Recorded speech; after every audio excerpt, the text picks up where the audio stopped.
Okay, hi. I tried to do a live video earlier today and it didn't work. So instead of doing the live video, I'm just going to record a video and put that out because, you know, I'm still doing what I'm doing.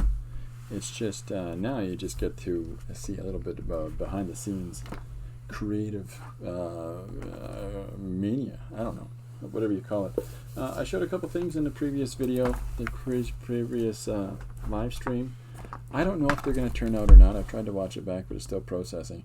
So I thought I'd just show you them quick here. This is today's page. Today's page is based on a suggestion that came yesterday from Ann Lar, and it was a guy with a weed whacker on his cell phone defending himself against alligators.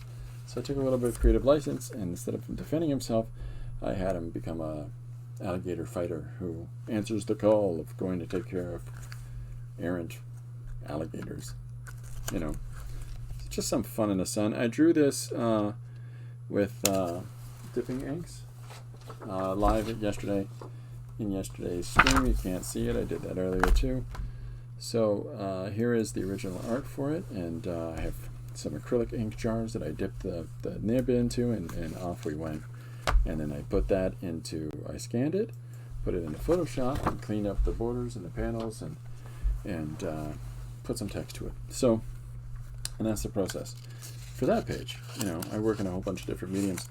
The other thing I did was I showcased some books, and I'll just show you them again quick. This is a really important book that I really enjoy. It's called How Things Work. I've read it a couple times, and it literally gives me insight and understanding into the processes of how stuff works and how stuff in general is manufactured to, you know, to serve us human beings and to serve the world. Like how is the Hagia Sophia built, and or you know, how do microchips work, or the touch screen, how does that work, or fiber optics, hovercrafts. Like there's just so much stuff in there about the actual processes of not only how things work, but how things are governed. And what I find interesting about this is that it actually informs us about the purpose of a thing, and not just the form of the thing, but the function of it. So when we think about how something functions, it helps to inform us when we're drawing or painting to have a better grasp of how parts go together and what purpose those parts serve. So this is a really interesting and important book. Books like it, if you get a chance to have an understanding of, again, how things work. The ISBN for this one is 978-0-7858-3243-0. So the next thing I showed is The History of Painting in Canada by Barry Lord. This book's from 1974. You'll find it at like you know, thrift stores and things like that, maybe, and specifically in Canada, maybe in North America, maybe in the States. But it's a fantastic overview from the earliest days of Canada and early Aboriginal art right up through into 1974, and it finishes off with a really powerful regional art movement that happened here in London between 69, 70, 73, 74, where guys in London, Ontario, where I live, were really jumping to the forefront. Men and female, male and female, were getting recognized. People like Bernice Vincent, Carrie Ferris, Jack Chambers, Bob Bozak, Ron Martin. Then you got guys in Toronto like Michael Snow. I'm not sure what Ron Boyd was. I think he might be. I think he was here at the time. Anyways, a lot of these artists that were coalescing into this new pop Canada expression. And so Barry Lord's book goes through all that, and it's fantastic.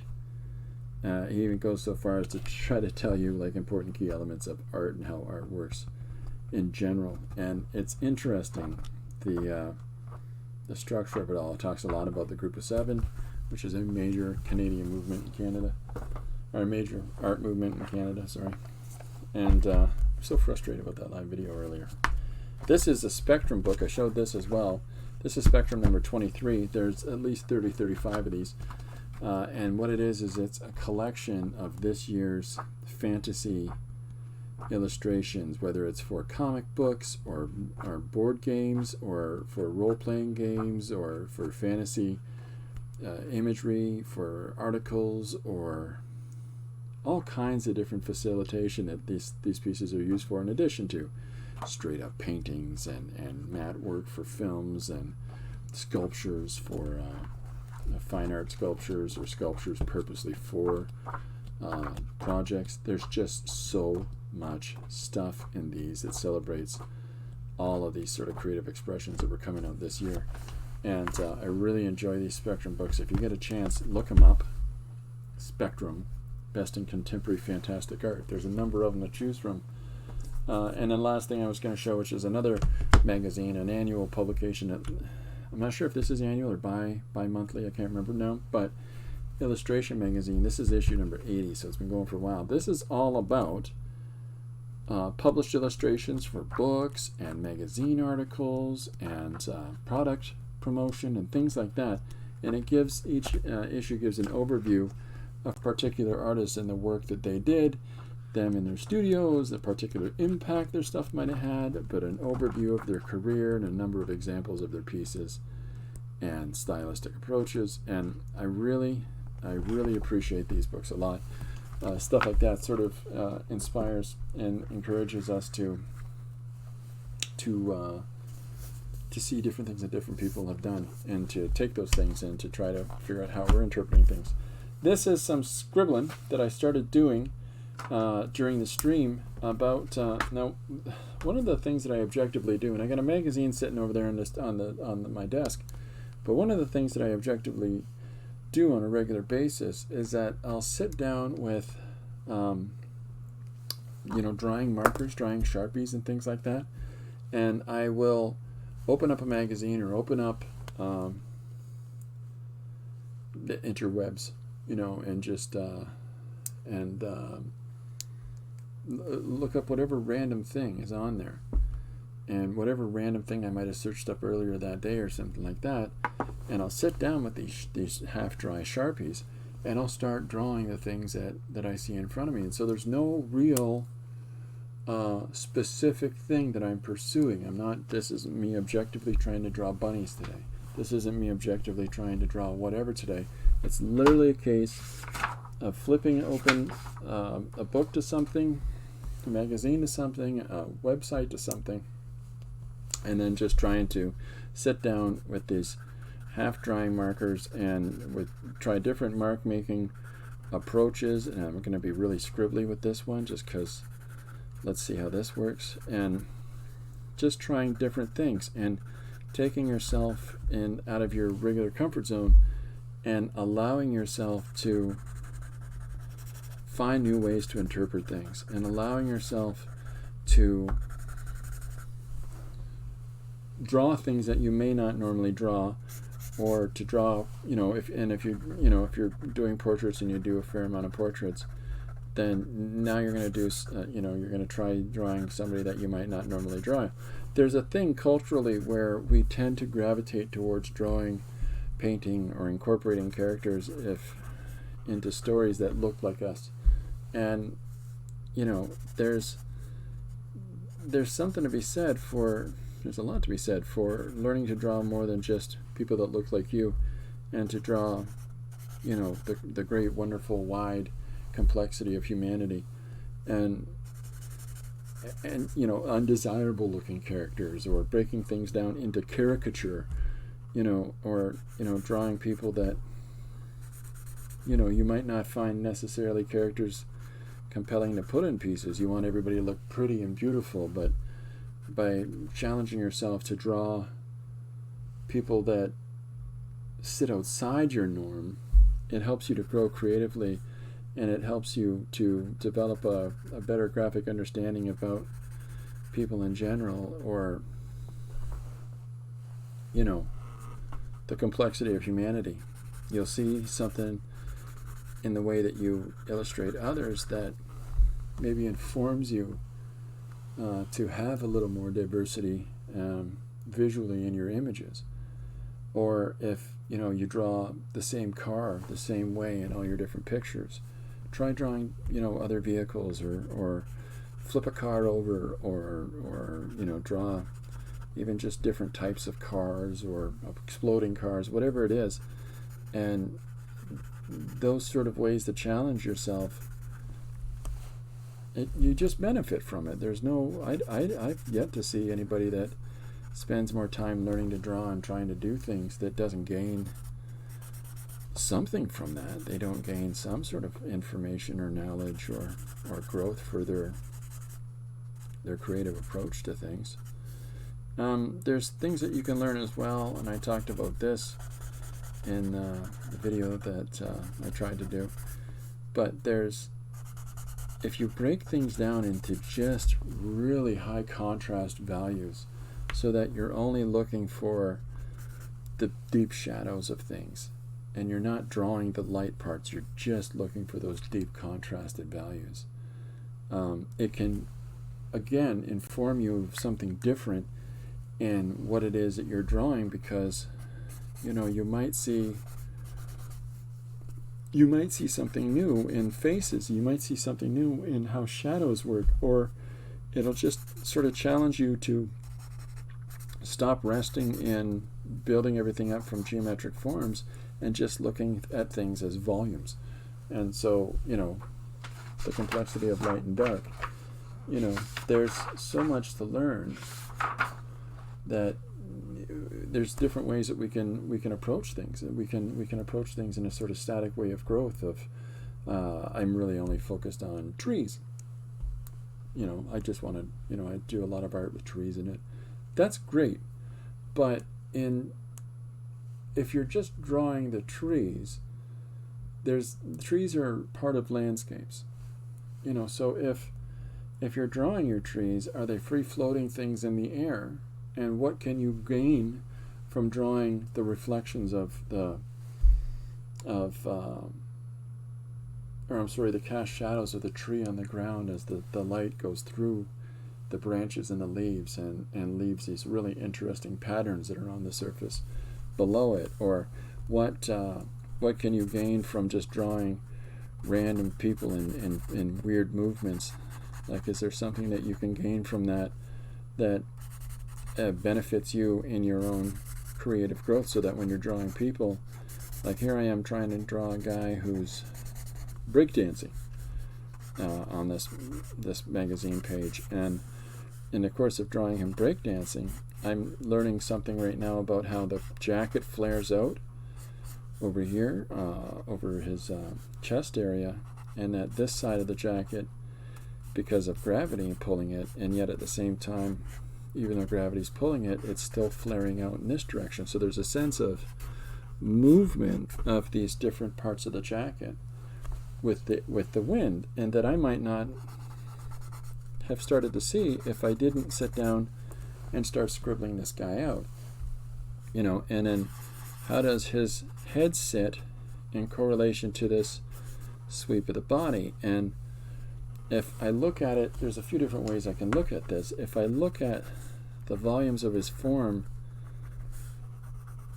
in a really, like, breaking it down into like the pipe cleaner method, and the pipe cleaner method is where we try to have some understanding of the underlying structure of a person and of a drawing.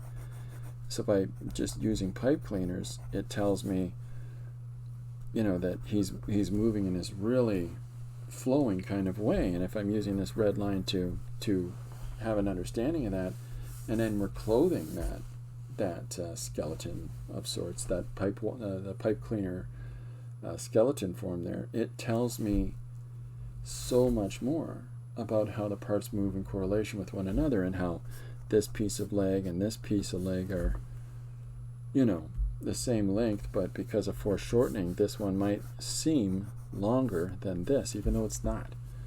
But because of the way the anatomy works, it just looks like so, because it's moving more into our foreground, so that this leg seems a little bit larger. And it's not. It's just not. It's the same size. But that's what I'm learning through the understanding of the form. You know, if there's different objects that I see in a picture, like here's a guy carrying a ghetto blaster, and the ghetto blaster has all these little elements on it. And as he's walking with this thing, you know, is a ghetto blaster something I draw normally? No! But it allows me to challenge myself for seeing the shape language of the ghetto blaster, which is pretty straightforward. It's a rectangle with some circles and shapes on it. But, you know, there's some interesting additional shapes that are in there, smaller rectangles contained within, and you know, putting it in some perspective challenges me in that regard. There's just an unending amount of things that we can draw that we might not normally draw, that we might not normally consider as something interesting to us, that when we sit down like this, and this isn't pre-drawing, this is learning, this is making marks to have some sense of understanding. And you know, in the course of doing so, you know, we can mix materials together, we can throw in some different mark making mediums and see how those things work as they combine together.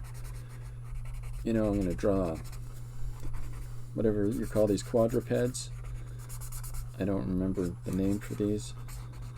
And but if I'm going to draw this sucker with its chair at the back, and it's the way it's laid out, you know, and it's there. You start to develop a better sense of form and a better sense of how things work and how things relate by breaking them down into shapes, breaking them down in ways that, you know, simplify. They really just simplify. I just turned the page, and here is an overhead fluorescent light. Now, the other part of this is, if you can make your drawings beautiful and pretty and be sparing with your lines, and so that everything that you're drawing has a nice little polish to it, that's great. But honestly, I look at this as a learning thing, as opposed to a finished thing, as opposed to trying to make something that I'm going to be able to go, oh, here's a finished page. This isn't what I'm doing. What I'm doing right now is that I'm challenging myself to learn. You know, so I turn the page again. Here's a number of these columns in the background from I guess that's a porch or a railing, and so these shapes regularly spaced out in intervals, they make up this porch area that is in the back of a composition, but having a sort of an understanding of how this kind of a railing works, and that this repetitive pattern, I might come across something that I utilize that in the background of in a different project. And there's different ways that we can look at this. I can look at this by defining it in that regard, or I can look at this as defining the shape from the opposite perspective. So I'm going to draw the space in between, and by drawing the space in between, it's the same things, but by drawing the interior and leaving, oops, I went on outside, I should have gone inside, and leaving the other part white. Well, this is fun because now I've got this nice use of positive negative space in there. Same thing, just looking at it from a reverse angle, because I understand this structure here, so by doing it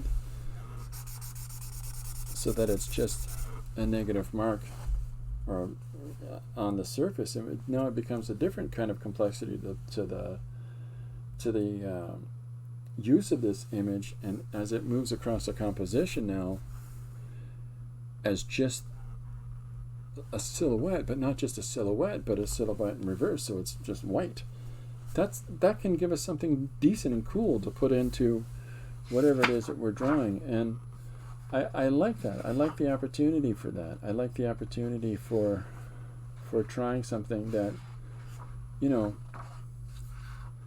but it doesn't necessarily make sense. Here's a lattice on a porch, it's the same thing. So if I draw the lattice like so, and then I draw the parts of the lattice as they peek through, right? It's the same thing. Now I could also do it like this and have those overlap and then to take those out another way. Or I can look at it and recognize this repetitive element that keeps giving me these nice little positive negative shapes again, so that as I'm, oops, see, I messed that up.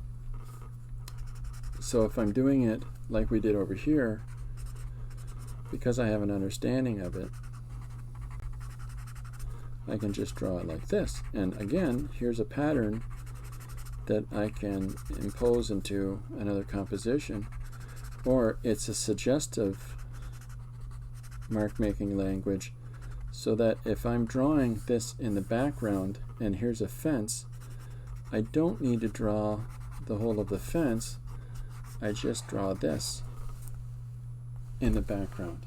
It doesn't have to be this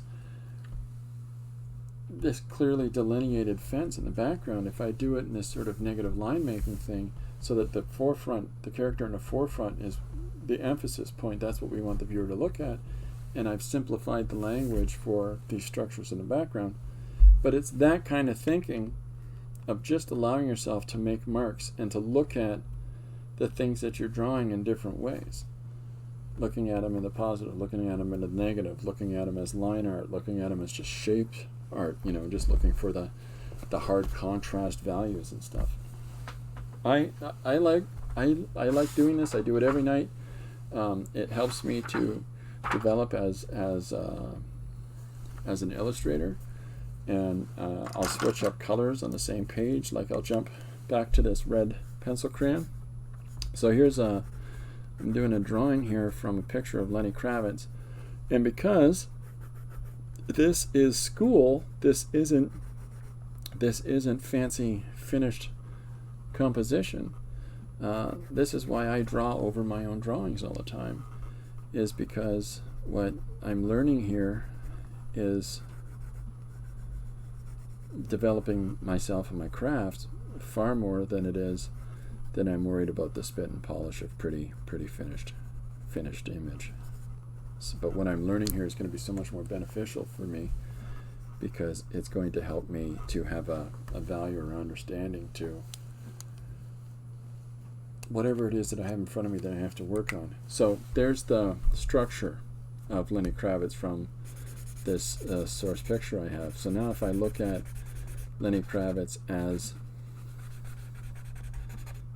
these cool, interesting, and I'm going to really simplify these shapes, but if I look at Lenny Kravitz in this regard, that I'm just drawing him as a volume, as a mass, him all dressed in black, and then here's his hand coming out. Now we understand how that hand comes out like that because we drew this reference point, this anatomical wire, or a wire brush structure. What is it called again? Pipe cleaner structure version of Lenny Kravitz. So if I come back in here, and then I know I've got his other hand, his fingers are crossing over. It's the same image. It's the same drawing of Kravitz. Heavily contrasted face. His ears showing. His hair's here. So there he is,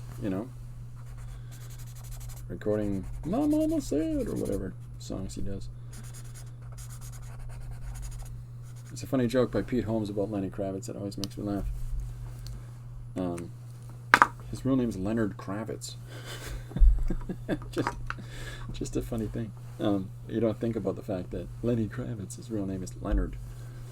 Anyhow, so this is just I'm learning different things by drawing it like this than I am in drawing it like this, and there's also a lot to be said for just drawing the contour, the outside of Lenny Kravitz.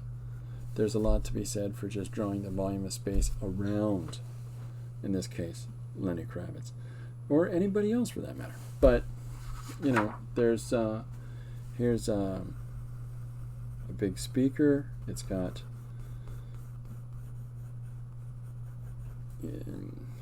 some fun and basic shapes that make it up. And as I'm drawing in my big speaker into my image, and it, of course, again, like I said before, I've gone over another part because it doesn't necessarily matter.